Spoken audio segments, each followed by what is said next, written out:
Je peux ressortir mes bulletins de notes de petite fille, hein. C'est vraiment ça qui est écrit dessus. Doit participer, ne participe pas à l'oral, très timide, trop discrète. Alors qu'aujourd'hui, je suis une grande bavarde et je parle tout le temps. J'ai beaucoup eu les profils de copines à problème. Des copines qui n'étaient pas intégrées, qui étaient toutes seules dans les classes ou qui vivaient du harcèlement ou des choses comme ça. Et un jour, ma mère me dit, mais tu trouves pas qu'il y a un problème, Anaïs? Toutes tes copines ont des problèmes. Et en fait, tu es tout le temps avec des personnes qui ont des problèmes. Et c'est vrai que j'avais à cœur un peu d'être la main tendue pour ces profils-là. Et en gros, c'est comme ça que j'ai progressivement cheminé vers ben oui, c'est vrai, je comprends pas pourquoi je suis très attirée. En tout cas, je suis orientée dans l'idée d'aider ces gens-là. Finalement, j'ai laissé aussi énormément de plumes parce que comme c'est des gens en souffrance, il y avait énormément de choses qui m'échappaient. Après, je pense sincèrement, et ça c'est une vérité, que toute personne qui se lance dans des études de psycho, c'est avant tout aussi pour comprendre quelque chose qui se joue à l'intérieur de soi. Donc il y a toujours un fond, que ce soit conscient ou inconscient, pour réparer quelque chose d'un traumatisme ou d'une expérience de vie qui a été douloureuse ou une compréhension à avoir sur un comportement, une situation difficile à accepter. Très clairement, c'est ça, moi j'en suis certaine. Et du coup, en fait, quand tu as commencé à avoir ces fréquentations, ces amis à problème, quand tu étais petite, en fait, tu étais déjà en train de faire le boulot de construire ton métier de psy et de prendre de la connaissance et de l'expérience via celle des autres, en fait. C'est ça un peu.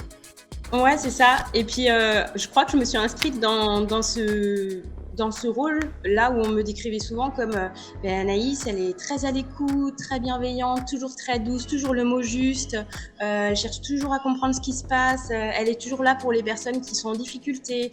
Finalement, ça correspond un peu au rôle que j'ai aujourd'hui dans mon travail. C'est vraiment d'aider les gens en difficulté, de les accompagner, les guider, les orienter, les conseiller, ne pas être dans le jugement, être dans la bienveillance. C'est vraiment cette idée. En fait, c'était là, sans vraiment savoir que je faisais ce boulot-là inconsciemment, mais en tout cas, c'était là. Et comment tu décrirais peut-être les gens qui sont le plus attirés par toi d'un point de vue professionnel ? C'est des gens qui finissent par être très ouverts sur tout ce qui va être ésotérisme, spirituel, éveil. Après, c'est très à la mode, hein, je l'entends, mais on y arrive finalement progressivement. Je reçois à la base quelqu'un qui vient juste parce que il se pose la question sur son couple et qu'il a envie d'avancer. Il se pose la question s'il est avec la bonne personne et en même temps on sent qu'il manque une assise identitaire, quelqu'un qui est pas très affirmé, qui a vécu des choses qui ont fait que il doute. Donc voilà, on travaille là-dessus et puis on finit par arriver sur oui, je suis intéressée au développement personnel, j'essaie de comprendre un petit peu pourquoi là, maintenant, à cette période de ma vie, je suis comme ça et pourquoi je remets en question un peu mon couple. Et il y a toujours cette petite ouverture de je me sens différent, il s'est passé ci, il s'est passé ça, vous allez me prendre pour une folle ou pour un fou. Ah oui, d'accord. Et voilà, et finalement on en arrive sur, moi je dis que y a pas de hasard et j'ai des gens du coup très ouverts sur ce côté spirituel. Je crois que j'essaie toujours de voir le potentiel qu'ils ont.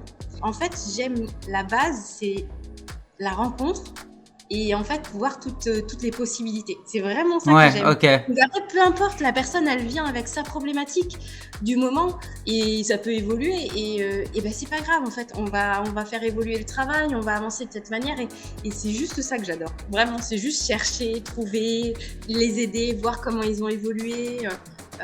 Ouais, vraiment, c'est juste ça. Alors, je sais pas si c'est un conseil, mais en tout cas, c'est quelque chose qui est très important pour moi. Je trouve que de nos jours, il y a beaucoup de gens qui disent je sais pas vers qui aller, je sais pas qui choisir. Et finalement, j'ai une copine qui m'a parlé d'un tel qui m'a dit qu'elle était bien. Oui. Mais en fait, la copine, ça peut très bien se passer avec tel professionnel. Mais vous, en fond de vous, ça peut ne pas. Et en fait, il y a des gens qui vont s'inscrire dans cette idée que comme ça convient à la copine, je vais faire mon suivi avec tel psychologue. Et finalement, elle s'y retrouve pas parce que, mais comme elle est validée par la copine, et finalement, j'y reste.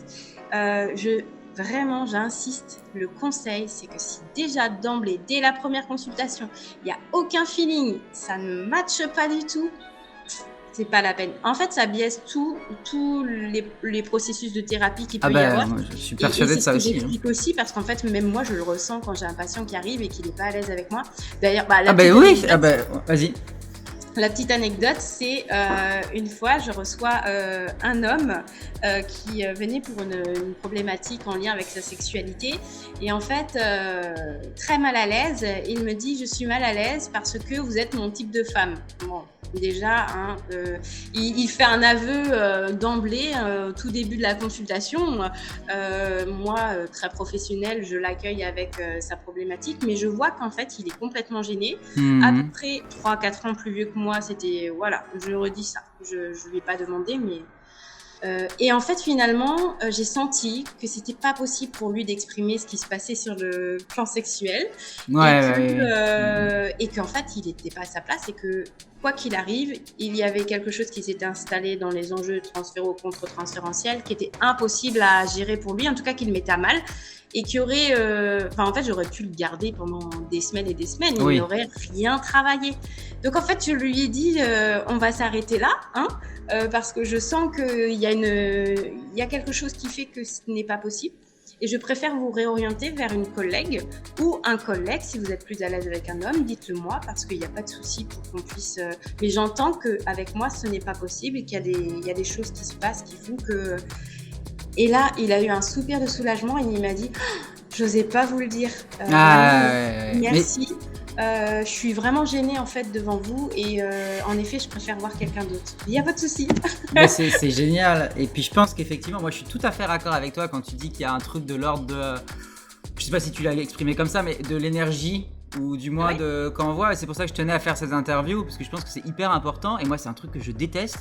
C'est devoir aller vers quelqu'un, que ce soit un cabinet d'avocat, un comptable et d'autres choses moins business comme un thérapeute, et ne pas voir les gens. Et j'ai l'impression que tu captes un nombre d'informations qui sont tellement plus vastes que ce que la personne peut mettre en 3 lignes sur son site. C'est très important pour moi et c'est pour ça que je tenais à faire ça. Un l'âge entre ce qu'on peut dire de nous, ce qu'on pense être et ce qu'on est véritablement et ce qu'on dégage dans la personnalité. Moi, et même une photo, ça ne veut absolument rien dire. C'est tellement figé, ça. C'est quelque chose où on a pris le temps de la faire. Enfin voilà, moi je trouve ça, on perd tout. Effroyable. Voilà, effroyable, le mot est lancé. C'est génial. Anaïs, j'étais ravie de faire cette interview avec toi. J'espère que tu as passé un bon moment.